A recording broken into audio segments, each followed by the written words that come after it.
A Wrinkle in Time by Madeleine L'Engle. Chapter 9. It. Meg rushed at the man imprisoned in the column, but as she reached what seemed to be the open door, she was hurled back as though she had crashed into a brick wall. Calvin caught her. "It's just transparent like glass this time," he told her. "We can't go through it." Meg was so sick and dizzy from the impact that she could not answer. For a moment she was afraid that she would throw up or faint. Charles Wallace laughed again, the laugh that was not his own. And it was this that saved her, for once more anger overcame her pain and fear. Charles Wallace, her own real dear Charles Wallace, never laughed at her when she hurt herself. Instead, his arms would go quickly around her neck, and he would press his soft cheek against hers in loving comfort. But the demon Charles Wallace snickered. She turned away from him and looked again at the man in the column. "Oh, Father," she whispered longingly. But the man in the column did not move to look at her. The horn-rimmed glasses, which always seemed so much a part of him, were gone, and the expression of his eyes was turned inward, as though he were deep in thought. He had grown a beard, and the silky brown was shot with gray. His hair, too, had not been cut.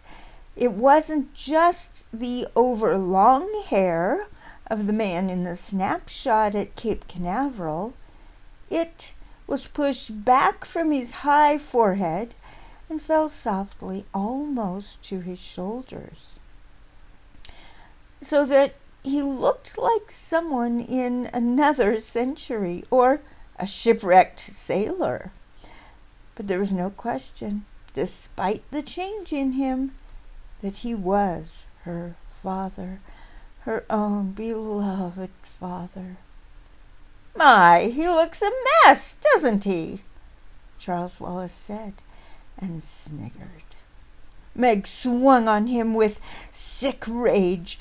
"Charles, that's father! Father!" "So what?"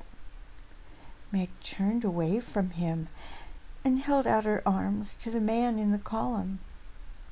"He doesn't see us, Meg," Calvin said gently. "Why?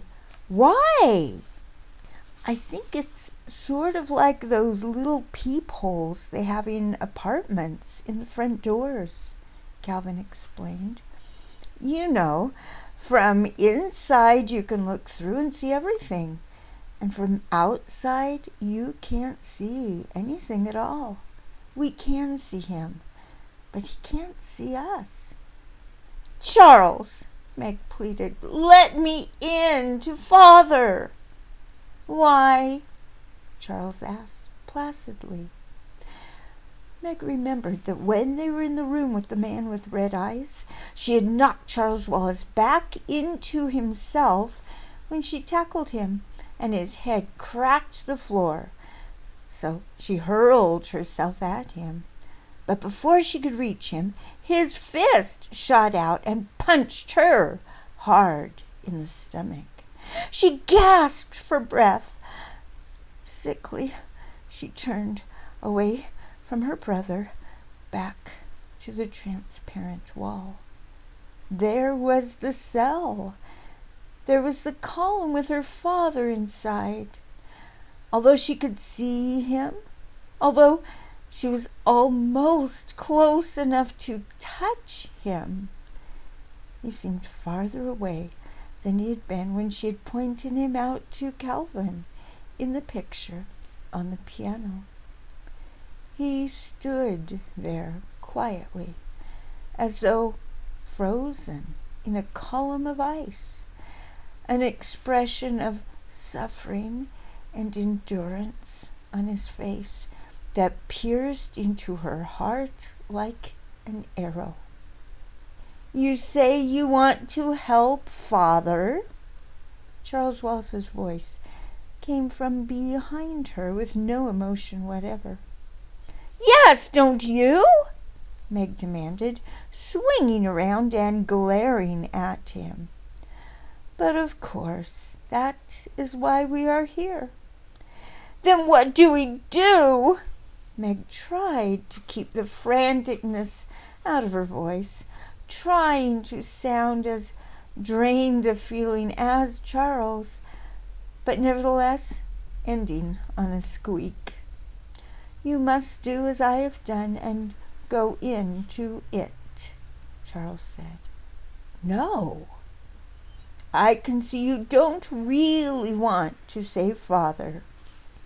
"How will my being a zombie save Father?" "You will just have to take my word for it, Margaret," came the cold, flat voice from Charles Wallace. "It wants you, and it will get you. Don't forget that I, too, am part of it now. You know I wouldn't have done it if it weren't the right thing to do." "Calvin," Meg asked in agony, "will it really save Father?" But Calvin was paying no attention to her. He seemed to be concentrating with all his power on Charles Wallace. He stared into the pale blue that was all that was left of Charles Wallace's eyes. "And for thou wast a spirit too delicate to act her earthy and abhorred commands, she did confine thee into a cloven pine," he whispered, and Meg recognized Mrs. Who's words to him. For a moment, Charles Wallace seemed to listen. Then he shrugged and turned away. Calvin followed him, trying to keep his eyes focused on Charles's. "If you want a witch, Charles," he said, "it's the witch, not Our Lady's. Good thing I had the Tempest at school this year, isn't it, Charles? It was the witch who put Ariel in the cloven pine, wasn't it?" Charles Wallace's voice seemed to come from a great distance. "Stop glaring at me." Breathing quickly with excitement, Calvin continued to pin Charles Wallace with his stare. "You're like Ariel in the cloven pine, Charles, and I can let you out. Look at me, Charles. Come back to us." Again the shudder went through Charles Wallace. Calvin's intense voice hit at him. "Come back, Charles. Come back to us." Again Charles shuddered. And then it was as though an invisible hand had smacked against his chest and knocked him to the ground. And the stare with which Calvin had held him was broken. Charles sat there on the floor of the corridor, whimpering, not a small boy's sound, but a fearful animal noise. "Calvin," Meg turned on him, clasping her hands intensely, "try to get to Father." Calvin shook his head. Charles almost came out. "I almost did it. He almost came back to us." "Try Father," Meg said again. "How?" "Your cloven pine thing. Isn't Father imprisoned in a cloven pine? even more than Charles? Look at him in that column there. Get him out, Calvin." Calvin spoke in an exhausted way. "Meg, I don't know what to do. I don't know how to get in. Meg, they're asking too much of us." "Mrs. Who's spectacles," Meg said suddenly. Mrs. Who had told her to use them only as a last resort, and surely that was now. She reached into her pocket, and the spectacles were there, cool and light and comforting. With trembling fingers, she pulled them out.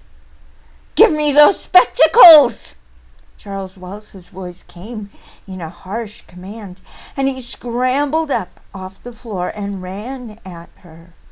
She barely had time to snatch off her own glasses and put on Mrs. Who's, and as it was, one earpiece dropped down her cheek, and they barely stayed on her nose.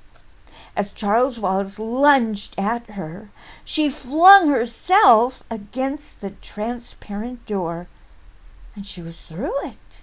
She was in the cell with the imprisoning column that held her father. With trembling fingers, she straightened Mrs. Who's glasses and put her own in her pocket. "Give them to me," came Charles Wallace's menacing voice. And he was in the cell with her, with Calvin on the outside, pounding frantically to get in. Meg kicked at Charles Wallace and ran at the column. She felt as though she were going through something dark and cold. But she was through. "Father!" she cried, and she was in his arms. This was the moment for which she had been waiting, not only since Mrs. Witch whisked them off on their journeys, but during the long months and years before, when the letters had stopped coming, when people made remarks about Charles Wallace, when Mrs. Murray showed a rare flash of loneliness or grief. This was the moment that meant that now and forever everything would be all right. As she pressed against her father, all was forgotten except joy.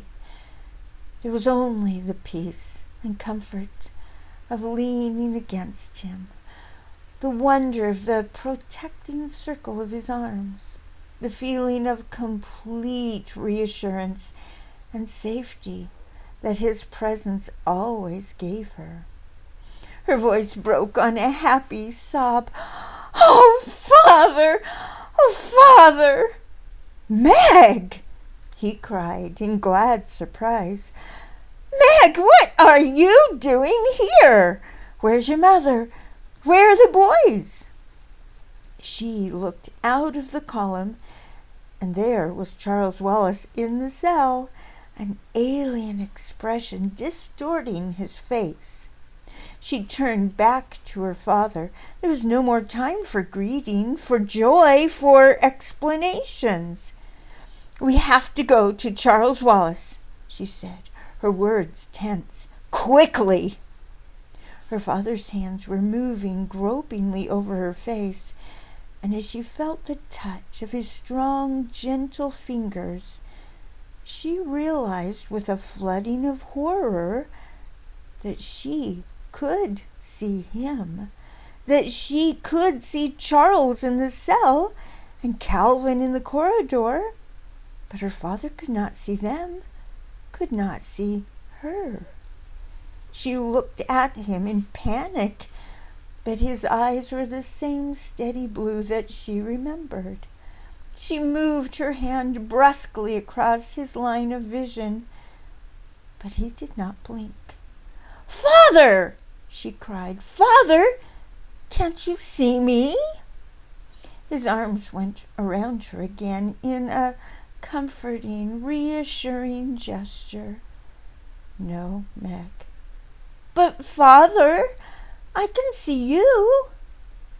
Her voice trailed off. Suddenly, she shoved Mrs. Who's glasses down her nose and peered over them, and immediately she was in complete and utter darkness. She snatched them off her face and thrust them at her father. "Here!" His fingers closed about the spectacles. "Darling," he said, "I'm afraid your glasses won't help."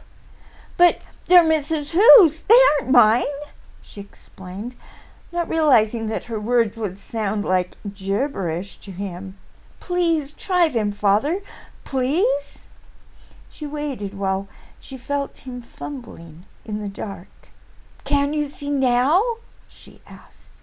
"Can you see now, Father?" "Yes," he said. "Yes. The wall is transparent now. How extraordinary! I could almost see the atoms rearranging." His voice had its old familiar sound of excitement and discovery. It was the way he sounded sometimes when he came home from his laboratory after a good day and began to tell his wife about his work. Then he cried out, "Charles! Charles Wallace!" And then, "Meg, what's happened to him? What's wrong? That is Charles, isn't it?" "It has him, Father," she explained tensely. "He's gone into it, Father. We have to help him." For a long moment, Mr. Murray was silent. The silence was filled with the words he was thinking and would not speak out loud to his daughter. Then he said, "Meg, I'm in prison here. I have been for—" "Father, these walls! You can go through them. I came through the column to get in to you. It was Mrs. Who's glasses." Mr. Murray did not stop to ask who Mrs. Who was. He slapped his hand against the translucent column. It seemed solid enough. "But I got in," Meg repeated. "I'm here. Maybe the glasses help the atoms rearrange. Try it, Father." She waited breathlessly, and after a moment she realized that she was alone in the column. She put out her hands in the darkness and felt its smooth surface curving about her on all sides. She seemed utterly alone, the silence and darkness impenetrable forever. She fought down panic until she heard her father's voice coming to her very faintly. "I'm coming back in for you, Meg." It was almost a tangible feeling as the atoms of the strange material seemed to part to let him through to her. In their beach house at Cape Canaveral, there had been a curtain between dining and living room made of long strands of rice. It looked like a solid curtain, but you could walk right through it. At first, Meg flinched each time she came up to the curtain, but gradually she got used to it and would go running right through, leaving the long strands of rice swinging behind her. Perhaps the atoms of these walls were arranged in somewhat the same fashion. "Put your arms around my neck, Meg," Mr. Murray said. "Hold on to me tightly. Close your eyes and don't be afraid." He picked her up, and she wrapped her long legs around his waist and clung to his neck. With Mrs. Who's spectacles on, she had felt only a faint darkness and coldness as she moved through the column. Without the glasses, she felt the same awful clamminess she had felt when they tessered through the outer darkness of Camazotz. Whatever the black thing was to which Camazotz had submitted, it was within as well as without the planet. For a moment, it seemed that the chill darkness would tear her from her father's arms. She tried to scream, but within that icy horror, no sound was possible. Her father's arms tightened about her, and she clung to his neck in a stranglehold, but she was no longer lost in panic. She knew that if her father could not get her through the wall, he would stay with her rather than leave her. She knew that she was safe as long as she was in his arms. Then they were outside.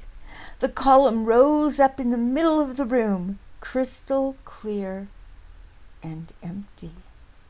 Meg blinked at the blurred figures of Charles and her father and wondered why they did not clear. Then she grabbed her own glasses out of her pocket and put them on, and her myopic eyes were able to focus. Charles Wallace was tapping one foot impatiently against the floor. "It is not pleased," he said. "It is not pleased at all." Mr. Murray released Meg and knelt in front of the little boy. "Charles," his voice was tender. "Charles Wallace, what do you want?" "I'm your father, Charles. Look at me." The pale blue eyes seemed to focus on Mr. Murray's face. "Hi, Pop," came an insolent voice. "That isn't Charles," Meg cried. "Oh, Father, Charles isn't like that. It has him." "Yes." Mr. Murray sounded tired. "I see." He held his arms out. "Charles, come here." "Father will make it all right," Meg thought. "Everything will be all right now." Charles did not move toward the outstretched arms. He stood a few feet away from his father, and he did not look at him. "Look at me," Mr. Murray commanded. "No." Mr. Murray's voice became harsh. "When you speak to me, you will say, 'No, Father,' or 'No, sir.'" "Come off it, Pop," came the cold voice from Charles Wallace. Charles Wallace, who, outside of Camazotz, had been strange, had been different, but never rude. "You're not the boss around here." Meg could see Calvin pounding again on the glass wall. "Calvin!" she called. "He can't hear you," Charles said. He made a horrible face at Calvin, and then he thumbed his nose. "Who's Calvin?" Mr. Murray asked. "He's—" Meg started, but Charles Wallace cut her short. "You'll have to defer your explanations. Let's go." "Go where?" "To it." "No," Mr. Murray said. "You can't take Meg there." "Oh, can't I?" "No, you cannot. You're my son, Charles, and I'm afraid you will have to do as I say." "But he isn't Charles," Meg cried in anguish. Why didn't her father understand? "Charles is nothing like that, Father. You know he's nothing like that." "He was only a baby when I left," Mr. Murray said heavily. "Father, it's it talking through Charles. It isn't Charles. He's bewitched."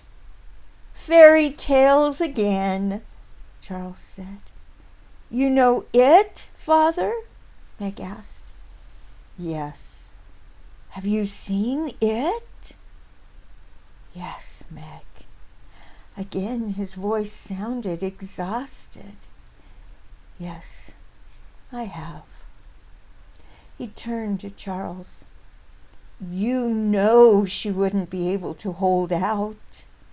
"Exactly," Charles said. "Father, you can't talk to him as though he were Charles. Ask Calvin. Calvin will tell you." "Come along," Charles Wallace said. "We must go." He held up his hand carelessly and walked out of the cell. And there was nothing for Meg and Mr. Murray to do but to follow. As they stepped into the corridor, Meg caught at her father's sleeve. "Calvin, here's Father." Calvin turned anxiously toward them. His freckles and his hair stood out brilliantly against his white face. "Make your introductions later," Charles Wallace said. "It does not like to be kept waiting." He walked down the corridor, his gait seeming to get more jerky with each step. The others followed, walking rapidly to keep up. "Does your father know about the Mrs. W's?" Calvin asked Meg. "There hasn't been time for anything. Everything's awful."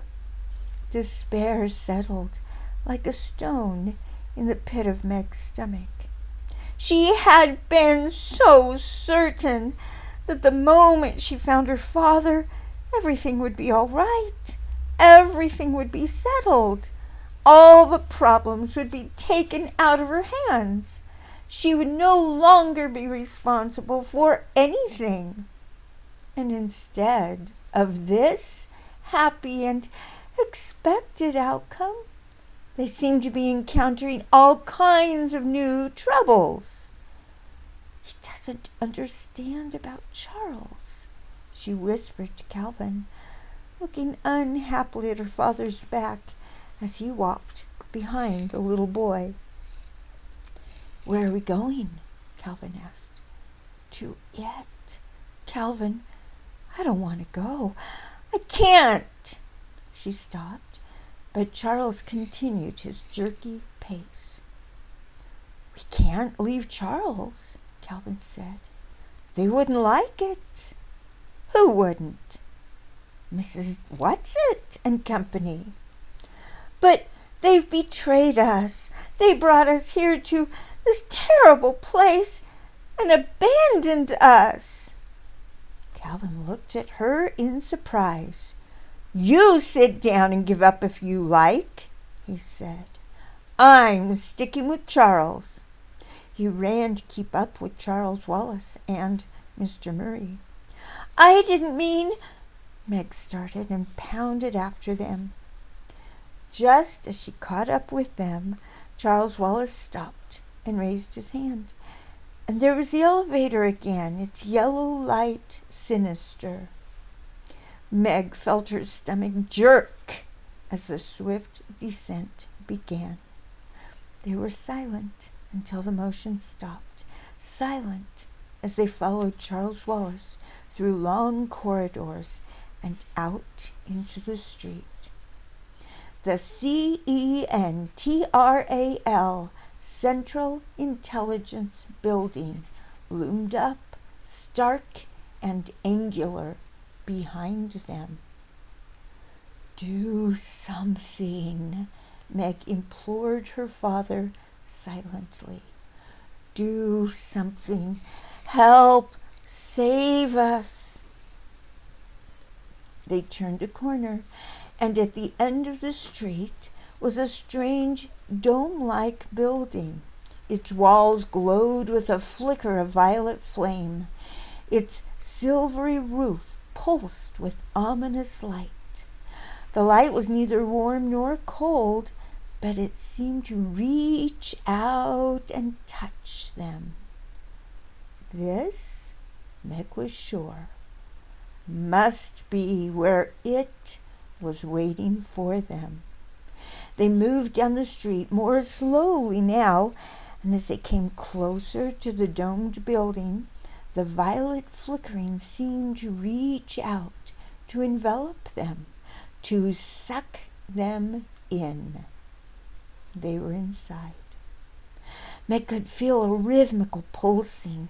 It was a pulsing not only about her, but in her as well, as though the rhythm of her heart and lungs was no longer her own, but was being worked by some outside force.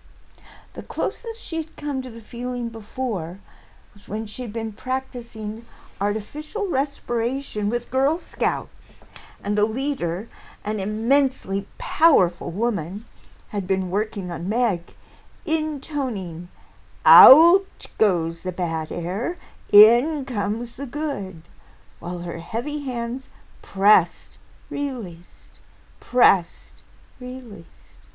Meg gasped, trying to breathe at her own normal rate. But the inexorable beat within and without continued. For a moment, she could neither move nor look around to see what was happening to the others. She simply had to stand there, trying to balance herself into the artificial rhythm of her heart and lungs. Her eyes seemed to swim in a sea of red. Then things began to clear, and she could breathe without gasping like a beached fish, and she could look about the great circular domed building. It was completely empty, except for the pulse, which seemed a tangible thing, and a round dais exactly in the center. On the dais lay what? Meg could not tell, and yet she knew that it was from this that the rhythm came. She stepped forward tentatively. She felt that she was beyond fear now. Charles Wallace was no longer Charles Wallace. Her father had been found, but he had not made everything all right.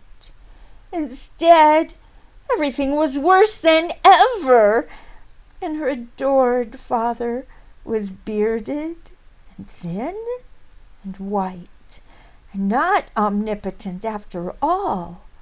No matter what happened next, things could be no more terrible or frightening than they already were. Oh, couldn't they? As she continued to step slowly forward, at last she realized what the thing on the dais was.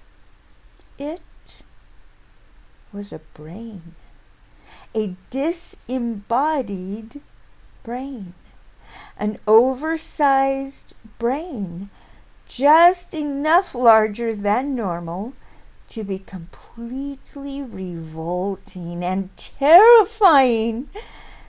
A living brain, a brain that pulsed and quivered, that seized and commanded. No wonder the brain was called It. It was the most horrible, the most repellent thing she had ever seen.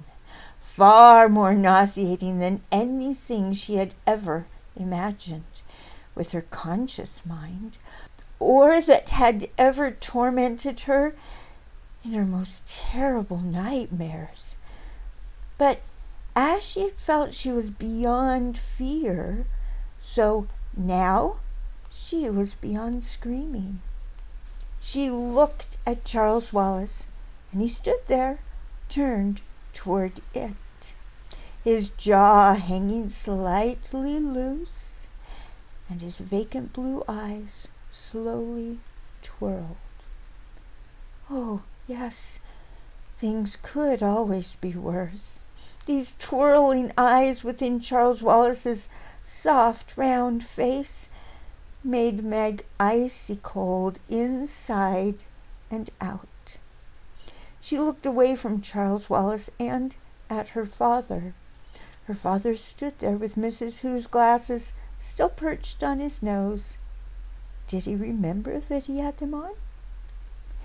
And he shouted to Calvin, "Don't give in!" "I won't! Help Meg!" Calvin yelled back. It was absolutely silent within the dome, and yet Meg realized that the only way to speak was to shout with all the power possible. For everywhere she looked, everywhere she turned, was the rhythm. And as it continued to control the systole and diastole of her heart, the intake and outlet of her breath, the red miasma began to creep before her eyes again, and she was afraid that she was going to lose consciousness. And if she did, that she would be completely in the power of it. Mrs. Whatsit had said, "Meg, I give you your faults." What were her greatest faults? Anger, impatience, stubbornness. Yes, it was to her faults that she turned to save herself now. With an immense effort, she tried to breathe against the rhythm of it, but its power was too strong. Each time she managed to take a breath out of rhythm, an iron hand seemed to squeeze her heart and lungs. Then she remembered that when they had been standing before the man with red eyes, and the man with red eyes had been intoning the multiplication table at them, Charles Wallace had fought against his power by shouting out nursery rhymes, and Calvin by the Gettysburg Address. "Georgie, porgy, puddin' and pie," she yelled, "kissed the girls and made them cry." That was no good. It was too easy for nursery rhymes to fall into the rhythm of it. She didn't know the Gettysburg Address. How did the Declaration of Independence begin? She had memorized it only that winter, not because she was required to at school, but simply because she liked it. "We hold these truths to be self-evident," she shouted, "that all men are created equal, that they are endowed by their Creator with certain unalienable rights, that among these are life, liberty, and the pursuit of happiness." As she cried out the words, she felt a mind moving in on her own, felt it seizing, squeezing her brain. Then she realized that Charles Wallace was speaking, or being spoken through by it. But that's exactly what we have on Camazotz. Complete equality. Everybody exactly alike. For a moment her brain reeled with confusion. Then came a moment of blazing truth. "No!" she cried triumphantly. "Like and equal are not the same thing at all." "Good girl, Meg!" her father shouted at her. But Charles Wallace continued, as though there had been no interruption. "In Camazotz all are equal. In Camazotz everybody is the same as everybody else." But he gave her no argument, provided no answer, and she held on to her moment of revelation. Like and equal are two entirely different things. For the moment she had escaped from the power of it. But how? She knew that her own puny little brain was no match for this great, bodiless, pulsing, writhing mass on the round dais. She shuddered as she looked at it. In the lab at school, there was a human brain preserved in formaldehyde, and the seniors preparing for college had to take it out and look at it and study it. Meg had felt that when that day came, she would never be able to endure it. But now she thought that if only she had a dissecting knife, she would slash at it, cutting ruthlessly through cerebrum, cerebellum. Words spoke within her, directly this time, not through Charles. Don't you realize that if you destroy me, you also destroy your little brother? If that great brain were cut, were crushed, would every mind under its control on Camazotz die too? Charles Wallace, and the man with red eyes, and the man who ran the #1 spelling machine on the 2nd grade level, and all the children playing ball and skipping rope, and all the mothers and all the men and women going in and out of the buildings. Was their life completely dependent on it? Were they beyond all possibility of salvation? She felt the brain reaching at her again as she let her stubborn control slip. Red fog glazed her eyes. Faintly, she heard her father's voice, though she knew he was shouting at the top of his lungs. "The periodic table of elements, Meg! Say it!" A picture flashed into her mind of winter evenings spent sitting before the open fire and studying with her father. "Hydrogen, helium," she started obediently. "Keep them in their proper atomic order." What next? She knew it, yes. "Lithium, beryllium, boron, carbon, nitrogen, oxygen, fluorine." She shouted the words at her father, turned away from it. "Hydrogen, helium," she started obediently. "Keep them in their proper atomic order." What next? She knew it, yes. "Lithium, beryllium, boron, carbon, nitrogen, oxygen, fluorine." She shouted the words at her father, turned away from it. "Neon, sodium, magnesium, aluminum, silicon, phosphorus." "Too rhythmic," her father shouted. "What's the square root of 5? For a moment she was able to concentrate. "Rack your brains yourself, Meg. Don't let it rack them." "The square root of 5 is 2.236, she cried triumphantly. "Because 2.236 times 2.236 equals 5. "What's the square root of 7? "The square root of 7 is—" She broke off. She wasn't holding out. It was getting at her. She couldn't concentrate, not even on math. And soon she, too, would be absorbed in it. She would be an it. "Tesser, sir!" She heard Calvin's voice through the red darkness. "Tesser!" She felt her father grab her by the wrist. There was a terrible jerk that seemed to break every bone in her body. Then the dark nothing of Tessering. If Tessering with Mrs. Whatsit, Mrs. Who, and Mrs. Which had been a strange and fearful experience, it was nothing like Tessering with her father. After all, Mrs. Which was experienced at it, and Mr. Murray, how did he know anything about it at all? Meg felt that she was being torn apart by a whirlwind. She was lost in an agony of pain.